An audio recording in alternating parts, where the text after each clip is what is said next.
You have to be willing to go places where other hunters don't go.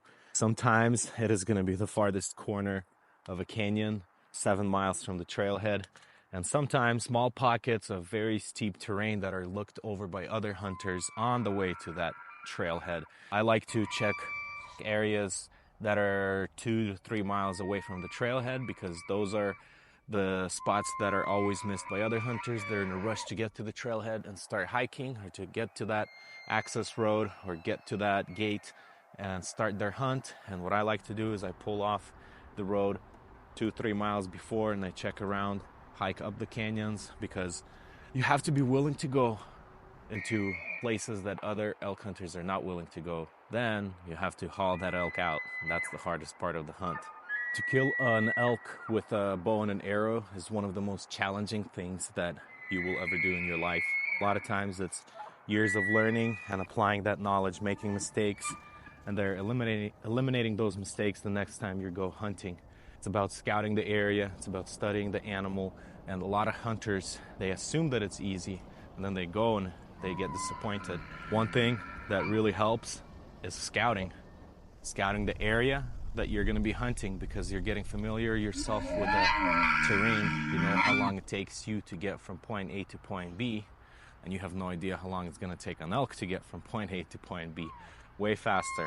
They're like forerunners on steroids in the mountains, bulldozing straight through everything, through bushes, through steep canyons, through clear cuts, through timber. They will go through anything, everything, in just a matter of minutes. Here's why archery elk hunters have higher success rate than rifle elk hunters. Reason number one is that the season is usually 3 to 4 times longer. So archery elk hunters usually get about a month of hunting season. Reason number two is that they are more mobile because the weather is better. It's warmer. Hunters can hike farther, and the visibility is better because of better weather. They can see farther and they can hear farther, instead of rifle hunters who have bad weather, a lot of rain or even snow, and they can't hike as much. And the final reason is that when you become an archery hunter, you have to learn the animal. You have to learn everything about the animal. It becomes a personal game because you learn their habits, how they talk, how they act, where they sleep, and you act like them because you're very limited on your range. You can only shoot 50, 60, 70 yards. So you have to get real close. So you just become a way better hunter because you have to. Archery elk hunters, they get the rut. So they get to talk to elk, they get to use the vocals and lure the elk in, call them in, bugle them in. That is why archery elk hunters see an average higher success rate hunting versus rifle elk hunters. Always hunt into the wind. When you're hunting into the wind, the animal cannot smell you. Even if they hear you walking through the bushes, they will not recognize you as a human or as a threat because they cannot smell you. So even if you see them or they see you, you might still have a chance to shoot them. When you're setting up for your calling session, always stay downwind. A lot of times when I'm hunting or scouting, the first thing that I will realize when I'm around elk is I will smell them, then I will hear them, and after that I will see them. So by hunting downwind, you're eliminating a couple of things.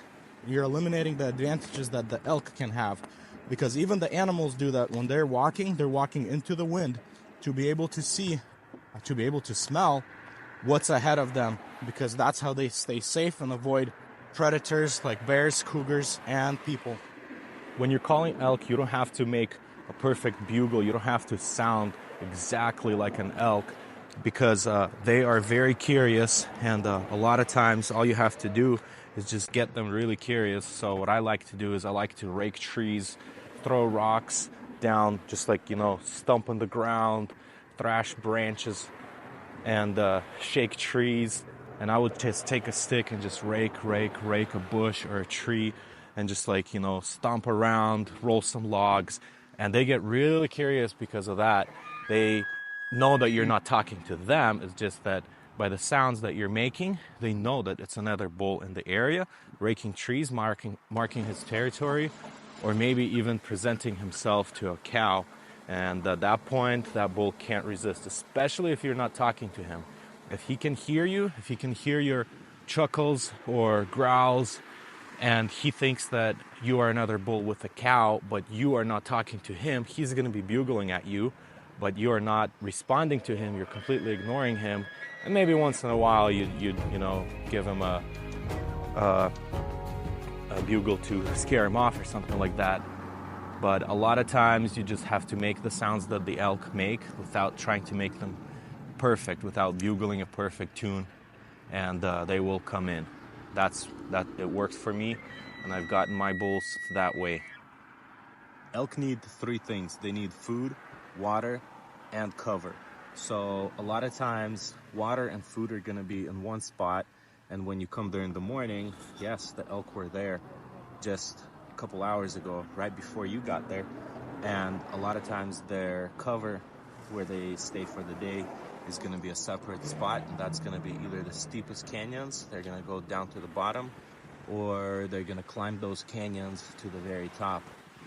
And a lot of times the best setup is between their food and water and their home where they're going to bed, between their bedding area and their food source.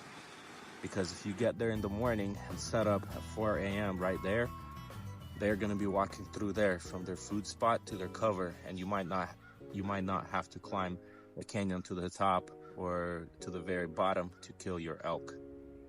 Elk psychology. This is what my channel is about. How elk think, how they act, and how they talk. I will teach you the secrets, and you will go and kill huge bulls every single year.